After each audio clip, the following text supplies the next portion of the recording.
Bonjour Gilles Vojat, présentez-nous votre parcours. Bonjour, Gilles Vaugelat, donc 49 ans. J'ai commencé par faire des études de gestion à l'université Paris-Dauphine, suivi donc une maîtrise de gestion suivie d'un troisième cycle, un de SS Finance, qui aurait dû me destiner une carrière bancaire ou comptable. Ce qui n'a pas du tout été le cas, parce que j'ai commencé à occuper, il y a plus de 20 ans, presque 25 ans maintenant, le poste de secrétaire général de la Chambre de commerce franco-thaï à Bangkok, en Thaïlande, donc pour le gouvernement français. Pendant à peu près 2 ans, quand je suis retourné en France, j'ai pris un poste de directeur export d'une petite PME qui vendait des vêtements de sport haut de gamme, qui s'appelle Jean Le Duc, qui existe toujours. Donc j'avais une direction commerciale export qui me permettait d'encadrer des agents et des distributeurs dans différents pays d'Europe.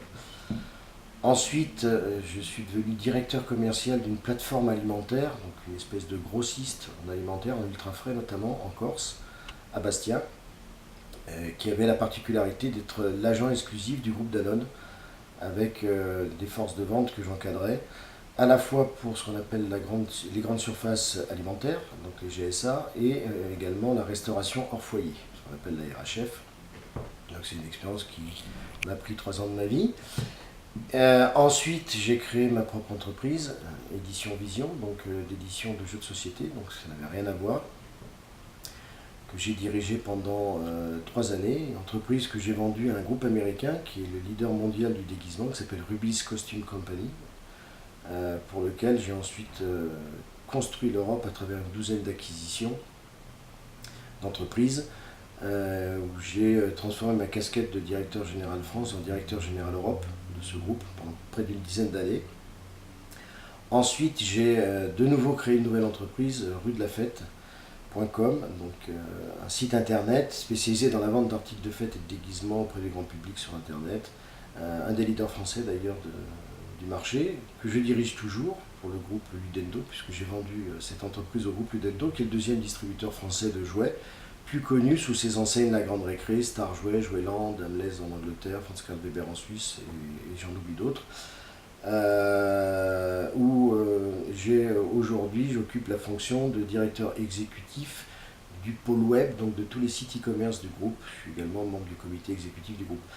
Donc dans mon parcours, il y a un mélange de direction commerciale au début, et puis ensuite de créateur d'entreprise, donc gérant de structure ou directeur général, mais avec toujours une casquette commerciale très forte, puisque je pars du principe que le directeur général ou le patron d'une structure doit être le meilleur des vendeurs ou le premier des vendeurs, et doit avoir un effet d'entraînement sur ses coéquipiers, vendeurs, compte clés, chef des ventes, directeur commercial et consorts.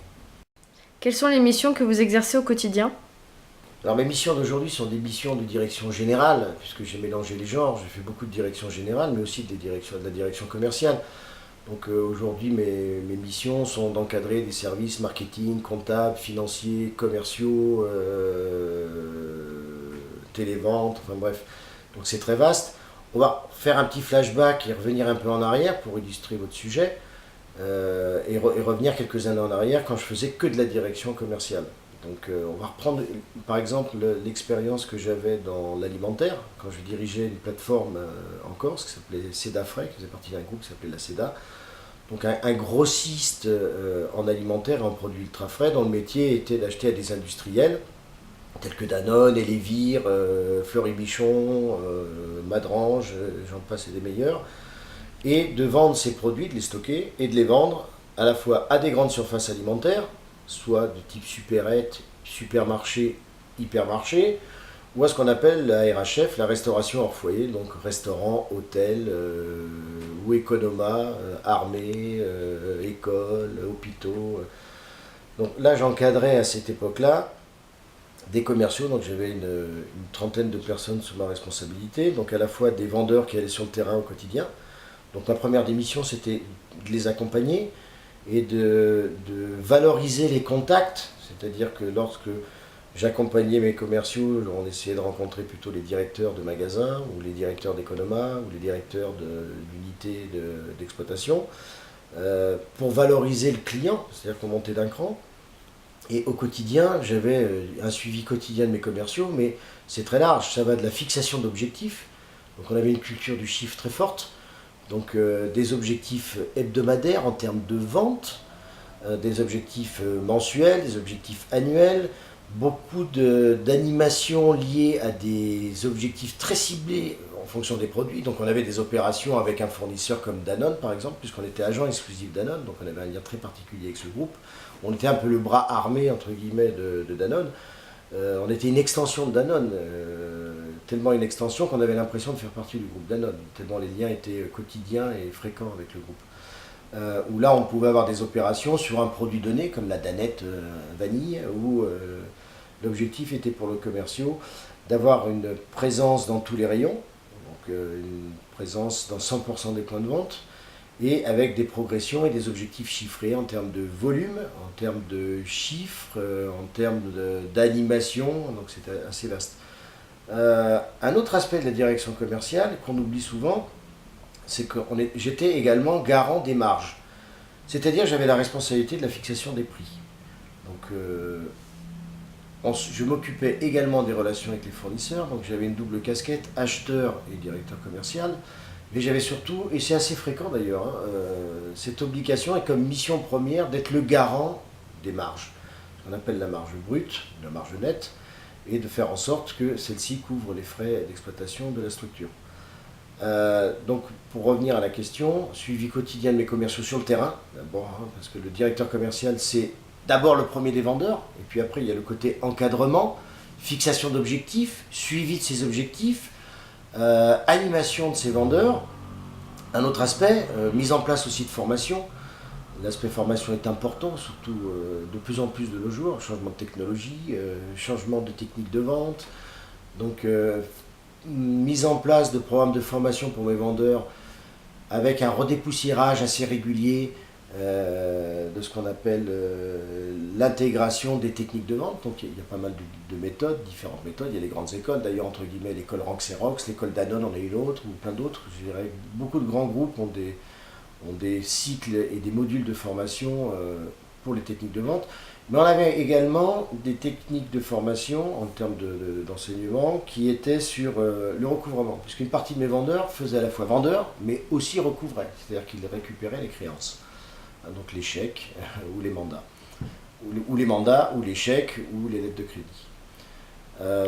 Voilà de manière pêle-mêle ce qu'était l'ensemble de l'émission. Donc de l'encadrement, de la vente en direct, de l'accompagnement, de la fixation d'objectifs, garantie des marges, donc patron de la politique commerciale et des prix de la structure. Combien de personnes managez-vous aujourd'hui ? Alors en tant que directeur exécutif du pôle web du groupe Ludendo, aujourd'hui, je manage à peu près 70 personnes, tout confondu. Ça va à la fois de vendeurs en magasin, puisqu'on a une partie magasin, retail, boutique, mais j'ai aussi après des télévendeurs et des vendeurs pour la partie internet.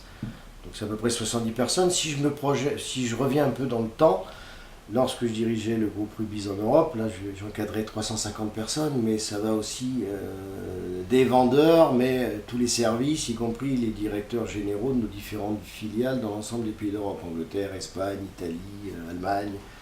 Donc là c'est un peu différent, ça va au-delà de l'activité commerciale.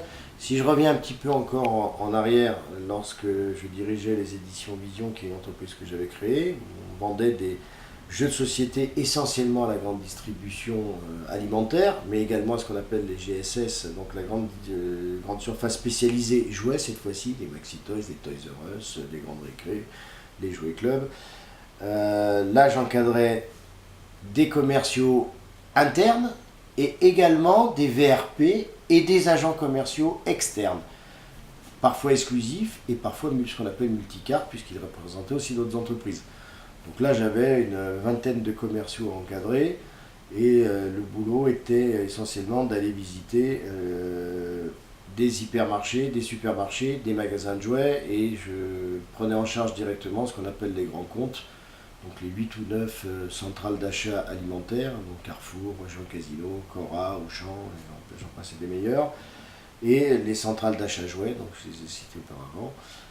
Si je reviens encore en arrière, et je prends comme exemple mon expérience en Corse dans l'alimentaire avec le groupe SEDA, là j'avais au moins une trentaine de personnes. Donc une partie de ma force de vente visitait des hypermarchés, des supermarchés, des supérettes, donc de la GMS, ça s'appelle la GMS, et une autre partie de la restauration hors foyer, donc un métier complètement différent. Et j'avais également des vendeurs-livreurs qui vendaient, livraient et encaissaient au couvreur. Donc là j'avais un peu des forces de vente très hybrides. Quelles sont les qualités requises pour cette activité?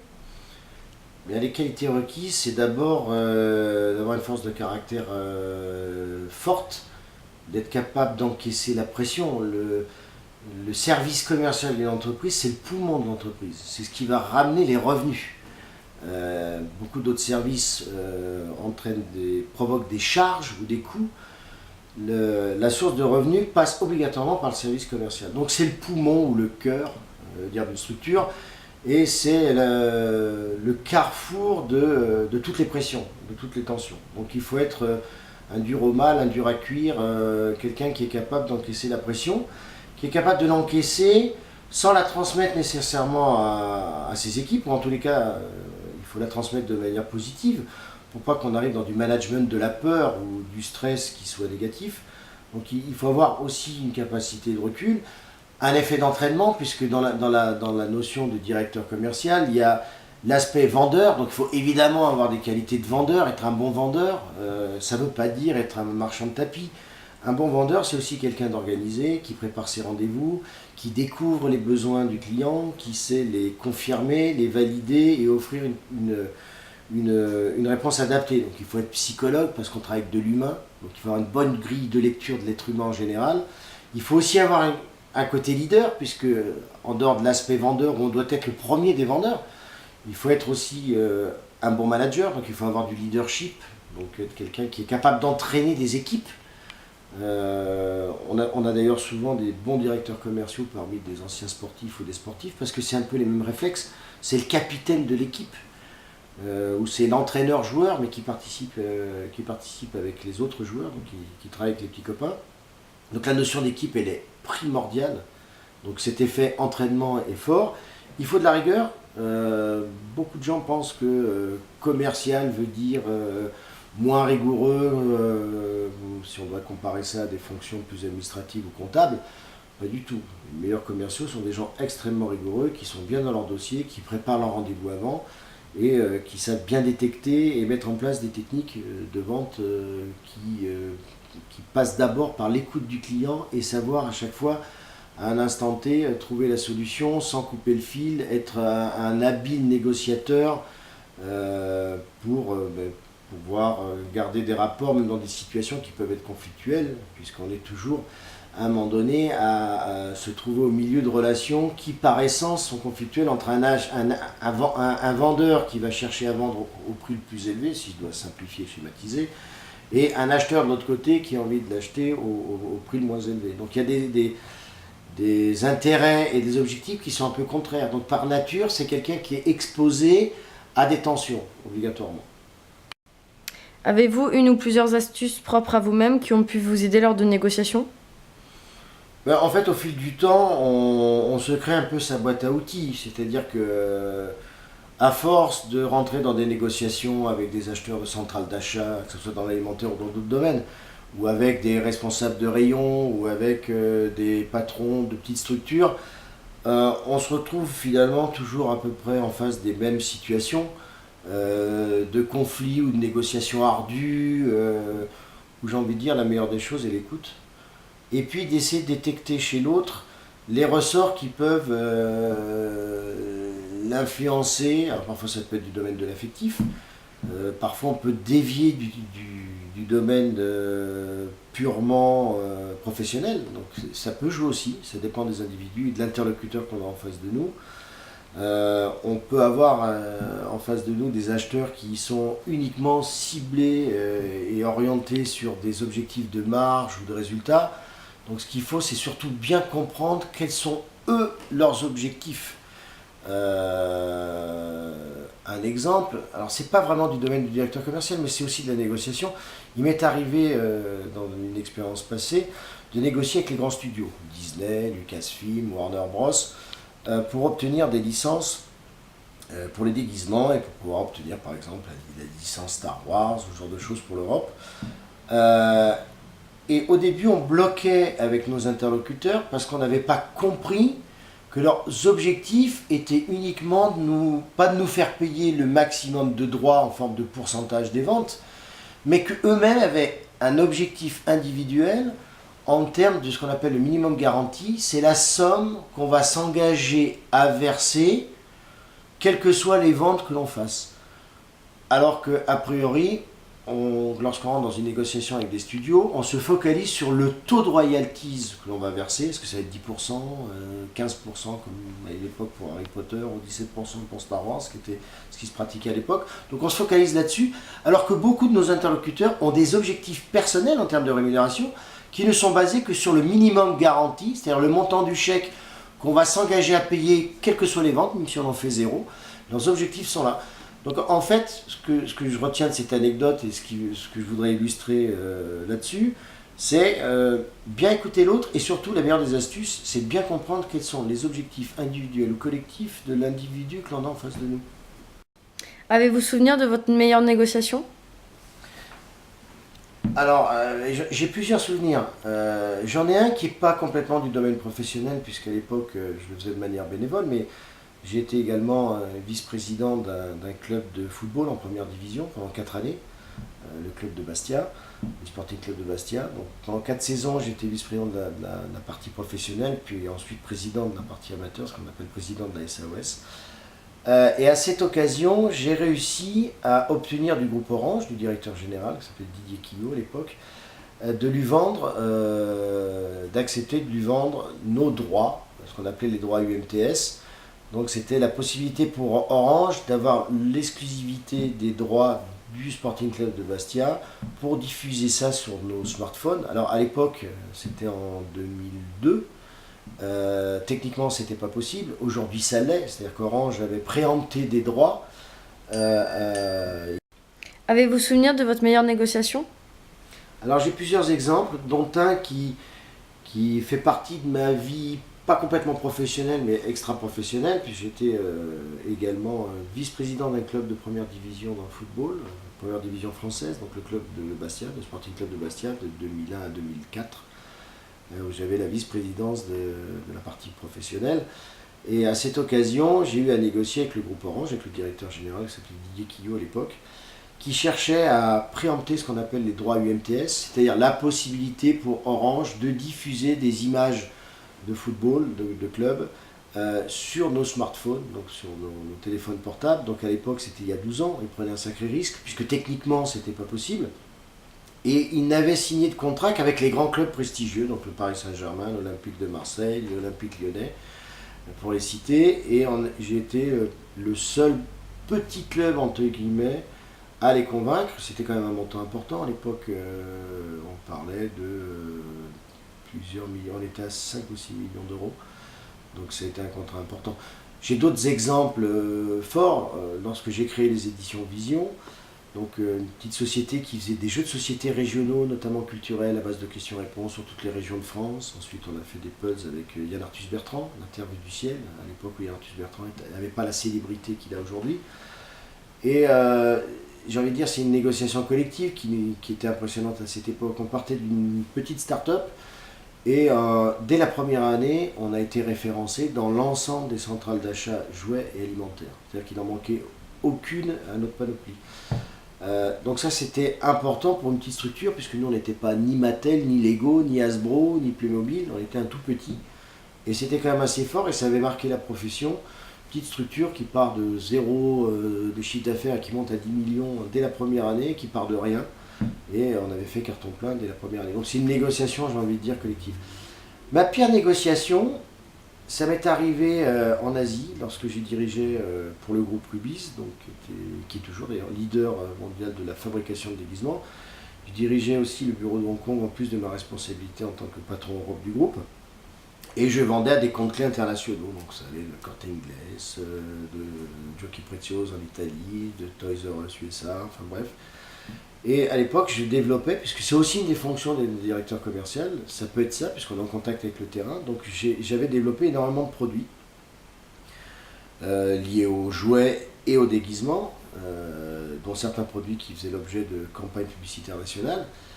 Et mon plus gros échec, c'est d'avoir développé des produits qui nous ont coûté énormément en termes de développement, en termes d'achat de moules, pour faire du thermoformage plastique, pour produire les produits.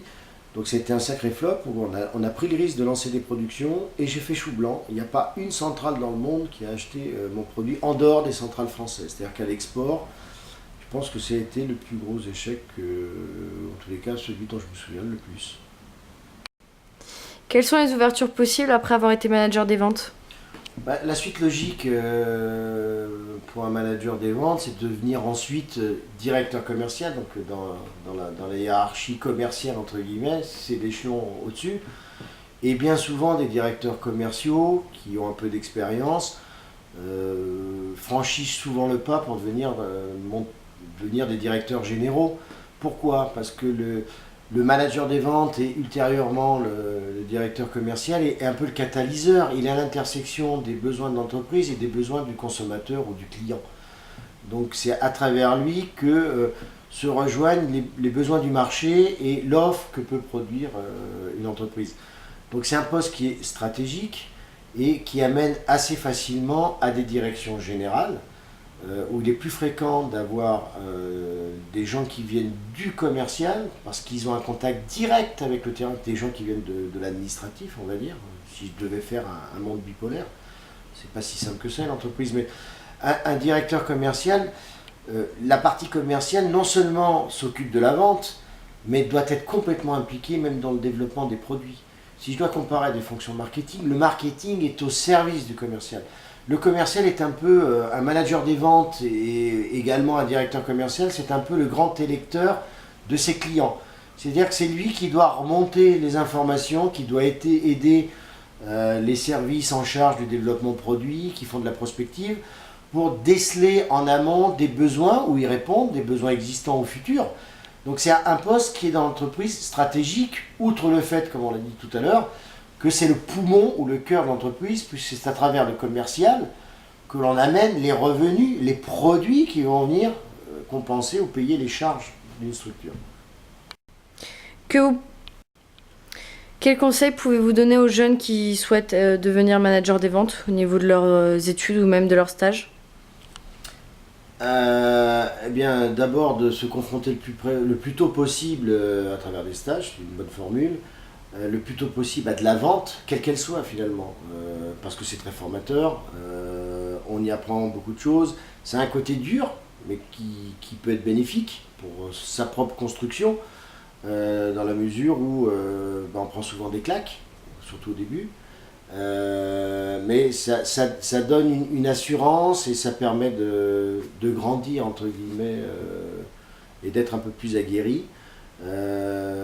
J'ai envie de dire, moi j'ai eu la chance, lorsque j'étais à l'université Paris-Dauphine et je m'occupais de la junior entreprise, j'ai eu la chance de faire partie d'équipes qui ont profité de stages et de formations à l'école Roxerox, donc en bureautique, où ils avaient une école de renommée mondiale, j'ai envie de dire, et un programme de formation très costaud, dans ce qu'ils appelaient les techniques de vente, qui était extrêmement formateur. Ça m'avait impressionné beaucoup plus que certains de mes cours en finance ou en économie. En dehors de ça, j'ai envie de dire, il n'y a pas de filière qui conduit directement à de la vente. Oui, il y a des BTS vente, ou il y a des écoles de commerce, dites de commerce, mais j'en suis un pur exemple. Moi, je me suis d'abord toujours considéré comme un vendeur, même si j'ai plus fait de la direction générale finalement que de la vente pure, mais on est toujours un vendeur. J'ai fait des études financières et de comptabilité et d'économie, et à l'arrivée, je me considère plus comme un homme de marketing, un homme produit, un vendeur, un manager, quelqu'un qui entraîne et qui arrive à vendre des projets. Finalement, en conclusion, je dirais de toute façon, on est toujours un vendeur, donc c'est obligatoirement formateur. On a toujours quelque chose à vendre à des banquiers, à des associés, à des collaborateurs, à des directeurs, à des patrons, à la presse, à des médias. Donc on a toujours quelque chose à vendre. Donc de toute façon, on sera toujours quelque part dans une relation client-fournisseur, fournisseur-client, mais on sera toujours dans une situation de vente, quelle qu'elle soit. Ça commence d'ailleurs par se vendre soi-même. Merci Gilles Vaugelade. Merci à vous.